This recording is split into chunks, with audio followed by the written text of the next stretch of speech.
বর্ষবরণের রাতে পিকনিক করতে গিয়ে খুন যুব তৃণমূল নেতা। রায়গঞ্জে জেলা যুব তৃণমূল সহ সভাপতির রহস্য মৃত্যু। এই ঘটনায় দুজনকে গ্রেফতার করেছে পুলিশ। ধৃত দুজনের থেকে উদ্ধার আগ্নেয়াস্ত্র পুলিশ সূত্রে খবর। এলাকার সিসি ফুটেজ খতিয়ে দেখে গ্রেফতার করা হয়েছে দুজনকে। সরাসরি এই মুহূর্তে আমাদের প্রতিনিধি সুদীপ চক্রবর্তী আমাদের সঙ্গে রয়েছেন। সুদীপ, যেটা জানতে চাইবো যে কি উদ্দেশ্যে এই ঘটনা ঘটানো হলো, এখনো পর্যন্ত পুলিশ সূত্রে কি জানতে পারছো? কারণ দুজনকে গ্রেফতার করা হয়েছে এবং পুলিশ তাদের জিজ্ঞাসাবাদ করছে।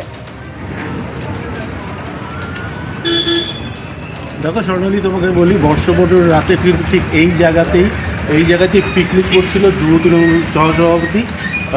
তারা এখানে তার বন্ধু বান্ধবের সঙ্গে এখানে পিকনিক করছিল।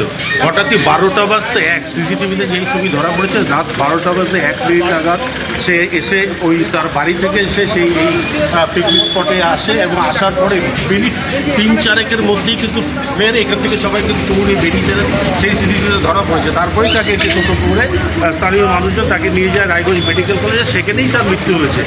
ঘটনার খবর পেয়ে কিন্তু ঘটনাস্থলে এসে পুলিশ সেই এলাকায় ঘিরে দিয়েছে। কিন্তু দেখতে পাচ্ছি এলাকায় এখনো ঘিরে দেখা হচ্ছে, যেগুলো পিকনিকের যেসব সরঞ্জাম ছিল সেগুলো কিন্তু এখানে এখনো ওই অবস্থায় রয়েছে। পুলিশ কিন্তু আশপাশের সিসিটিভি ফুটেজ দেখে কিন্তু পুলিশ ইতিমধ্যেই পিন্টু শাহ ও শুভম পাল নামে দুজনকে পুলিশ গ্রেপ্তার করেছে। তাদেরকে রাতেই জিজ্ঞাসাবাদ করে কিন্তু তারা যে আগ্নেয়াস্ত্র ব্যবহার হয়েছে সেই আগ্নেয়াস্ত্রগুলো পুলিশ তাদেরকে জিজ্ঞাসা করতে এই এলাকা থেকে পুলিশ উদ্ধার করে আগ্নেয়াস্ত্রটি নিয়ে যায়। পাশাপাশি পুলিশের তরফে যেটা জানানো হয়েছে যে এই যে ঘটনা, এই অনিচ্ছাকৃত এই ঘটনা ঘটে থাকতে পারে বলে পুলিশের প্রাথমিক অনুমান। তবে তাদেরকে জিজ্ঞাসাবাদের জন্য তাদেরকে কিন্তু রায়গঞ্জ জেলা আদালতে তোলা হয়েছে ইতিমধ্যে। তাদেরকে পুলিশ তরফে যেটা জানা হয়েছে, তাদের 7 দিনে পুলিশ রিমান্ডে নেওয়া হবে। কারণ তাদেরকে জিজ্ঞাসাবাদ করে জানা যাবে, জানতে চাইবে পুলিশ বা পুলিশের যাদের তরফে জানানো হয়েছে তাদেরকে জিজ্ঞাসাবাদ করেই কারণ জানতে চাইবে কী কারণে, কোনো শত্রুতা জের নাকি পলিটিক্যাল কোনো বিষয় রয়েছে, এই কারণে কি তাকে খুন করা হতে পারে, সেই জিনিসটা পুলিশ খতিয়ে দেখছে। পাশাপাশি যে যুব তৃণমূলের যে সহসভাপতি নববিন্দু ঘোষ, তার বাবা মা ইতিমধ্যে খুনের মামলা রুজু করেছে রায়গঞ্জ থানাতে। তার পরিবারের দাবি তাকে কোনো পুরনো শত্রুতা জেরে তাকে খুন করা হয়ে থাকতে পারে, সেই জিনিসটা কিন্তু পুলিশ দিচ্ছে না। পুলিশের তরফে এখনও পর্যন্ত কিন্তু সরাসরি আমাদের কিছু না জানালেও পুলিশের একটি সূত্র জানাচ্ছে যে অনিশ্চিতভাবে এই খুনের ঘটনা ঘটতেও পারে। তবে পুলিশ সব দিক খতিয়ে দেখেই কিন্তু এই তদন্তে এগোতে চাইছে। তুমি আমাদের সঙ্গে থাকো। ষড়যন্ত্র করে গুলি করে খুনের অভিযোগ করা হচ্ছে ওই মৃত তৃণমূল নেতার পরিবারের তরফে।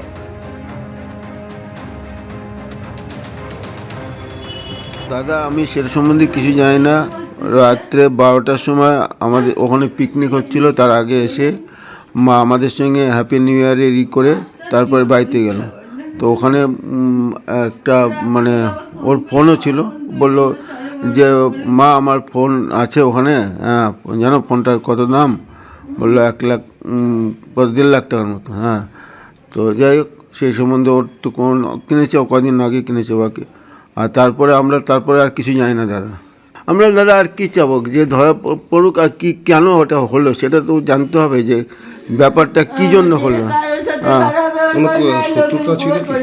আপনি তো রায়গঞ্জে যার কাছে শুনবেন, যেখানে যাবেন, যে দোকানদারের কাছে যাবেন, কোনো সব। আমি একটা ছোট্ট দিচ্ছি দাদা, যখন কলেজে পড়তো একবার কলেজের ওর হাতে লাঠি দিয়ে মারছিল।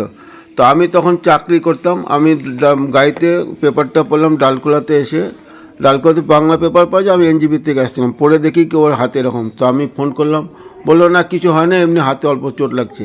রাত্রিবেলা কিছু বললো না, রাত্রে বললো হ্যাপি নিউ ইয়ার করলো, আমাকে গলা জড়ে ধরলো, ধরে আদর করে কপালে চুমু খেলো, কে বললো মা তুমি আমার ভগবান, মা তুমি আমার সাথে থেকো সবসময়, তাহলেই হবে।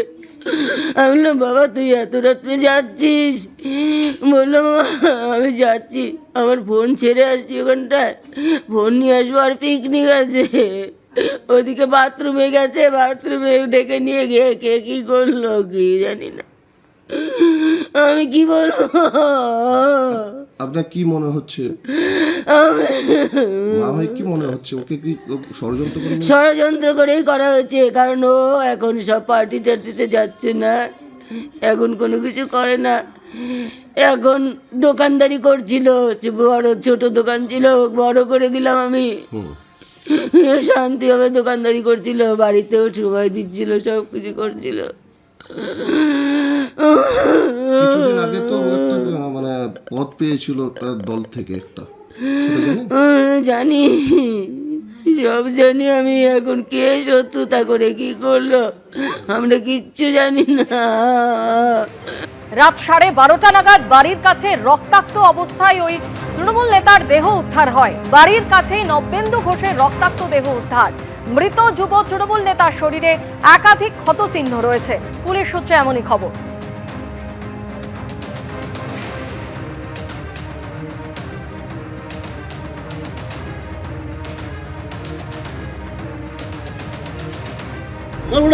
রাত্রে 12টার সময় আমাদের ওখানে পিকনিক হচ্ছিল, তার আগে এসে মা আমাদের সঙ্গে হ্যাপি নিউ ইয়ারে শুনলাম যে রাত্রিবেলা এখানে গুলি হয়েছে। এই যে আমাদের পাশে বাড়ি নবেন্দুকে নাকি গুলি করে গেছে।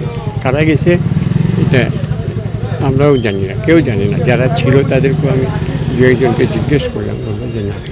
তো এই পিকনিকটা এখানে হয়েছে, এখানে কি গুলি টুলি হয়েছিল? না, এখানে কিচ্ছু ব্যাপার নেই। গুলিটা কোথায় হয়েছিল? ওই যে মাঠে। এই ঘটনায় যদিও ইতিমধ্যে দুজনকে গ্রেপ্তার করেছে পুলিশ এবং তাদেরকে জিজ্ঞাসাবাদ করে পুলিশ জানার চেষ্টা করছে যে কি কারণে এই ঘটনা ঘটলো। অন্যদিকে স্থানীয় যারা বাসিন্দা তারা দাবি করছেন যে যে জায়গায় পিকনিক চলছিল সেখানে হঠাৎ করে বিকট শব্দ শোনা যায় এবং তারপরে তারা যখন যায় দেখে ওই তৃণমূল নেতার দেহ পড়ে রয়েছে এবং ওই অবস্থাতে তাকে হাসপাতালে নিয়ে যাওয়া হলে চিকিৎসকরা ওই তৃণমূল নেতাকে মৃত ঘোষণা করে।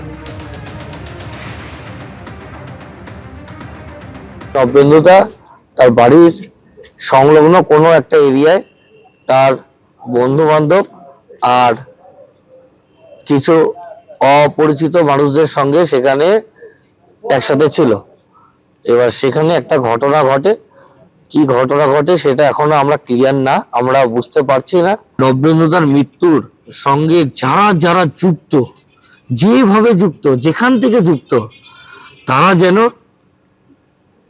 শাস্তি পায়। সঠিক তদন্ত চাই, আমরা সিআইডি তদন্ত চাই, যেন এটার একটা সঠিক বিচার মানুষের সামনে আসুক। ওরা মমতা বন্দ্যোপাধ্যায়কে এবং তৃণমূল কংগ্রেসকেই আঘাত করে। হাতে না পারতে পারলে ভাতে মারে, টাকা বন্ধ করে দেয়, আবাসের টাকা, এমজিএনআরইজি এর খাটা টাকা, 100 দিনের খাটা টাকা। সেরকম তৃণমূল কংগ্রেসের কর্মীরাই, নেতৃত্বই সবচেয়ে বেশি মারা যায়। এর দায়িত্ব ইউনিয়ন গভর্নমেন্টের, জবাব তাঁরা দিতে পারবেন। দেশ তো তাঁরা চালাচ্ছে। এবিপি আনন্দ, এগিয়ে থাকে, এগিয়ে রাখে।